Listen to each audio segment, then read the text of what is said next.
Water বাজার দক্ষ দীর্ঘদিন কাজ করি, কাজ করতে করতে হাত চালু হয়েছে আর কি। দীর্ঘদিন ধরে কাজ করি, কাজ করতে করতে হাত আগের থেকে এখন চালু বেশি হয়েছে আর কি। কারিগর এখানে এই পোয়াটার কারিগর হওয়ার আগে আমি স্বর্ণের কাজ করতাম। দীর্ঘদিন স্বর্ণের কাজ করছি। স্বর্ণের কাজ করার পরে আমার সাইডে একটা সমস্যা হয়, কিডনির সমস্যা হয়। কিডনির সমস্যা থেকে কিডনি অপারেশন করি। অপারেশন করার পর ডাক্তার বলে স্বর্ণের কাজ তোমার করা যাবে না। স্বর্ণের কাজ তখন থেকে বাদ দিই। তারপরে আমি আমার মামার সাথে দীর্ঘদিন এই এই কাজে জড়িত ছিলাম। তারপর নিজেই আমি একটা দোকান দিই। দীর্ঘদিন 4-5 বছর দোকান করি। দোকান করার পর আমার ওয়াইফ গণস্বাস্থ্যে জব করে। তার চাকরি ছিল সাভারে মেন সেন্টারে।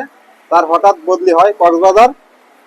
তাই বোর সূত্রে এখানে আমার আসার পরে এখানে এই তপনদার দোকান অর্ণব টুলিং কর্নার, এখানে আমি কাজ করি।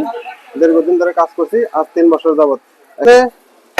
সকাল 5:30 মানে 5:30টায় আসি, 5:30টা থেকে 11টা পর্যন্ত কাজ করি। বাসায় যাই, কিছুক্ষণ রেস্ট নিয়ে আবার বিকেলে 3টার দিকে চলে আসি। 3টার দিকে আইসা আবার এখানে কাজ করি।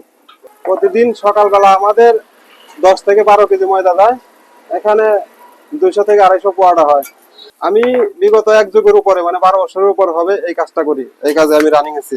সব হঠাৎ করে কেউ বানাইতে পারবে না, এখানে দীর্ঘদিন থাকতে হবে, এই কাজে অভ্যাস করতে হবে।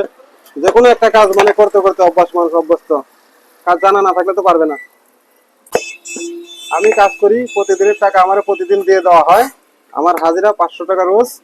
প্রতিদিনের টাকা প্রতিদিন নিয়ে নেই। দাদাও প্রতিদিনের টাকা আমার প্রতিদিন দিয়ে দেয়। তার কারণ হচ্ছে আমার প্রতিদিন টাকা দরকার পড়ে, বাড়িতে ঘরে বাজার সদাই করতে হয়। আর দাদারও সুবিধা হয়, প্রতিদিনের টাকা প্রতিদিন দিয়ে দিলে এক লগে দিতে গেলে, এক মাসে দিতে গেলে যখন 15,000 টাকা লাগবে, তার সাথে প্রতিদিন 500 টাকা করে দিয়ে দেয়। ওনারও ভালো, আমারও ভালো হয়। আমি এখানে আছি কক্সবাজার, যতদিন আছি আশা আছে দাদার দোকানে কাজ করব। এখান থেকে কখনো যদি চলে যায়, আমার বাড়ি ঢাকা হোম ডিস্ট্রিক্ট, ঢাকায় চলে গেলে আমার ব্যবসা ছিল এগুলা, মিষ্টির দোকান ছিল। দেশে যায় আবারও দোকান দেওয়ার ইচ্ছা আছে, ব্যবসা বাণিজ্য নিজের থেকে করবো আর কি।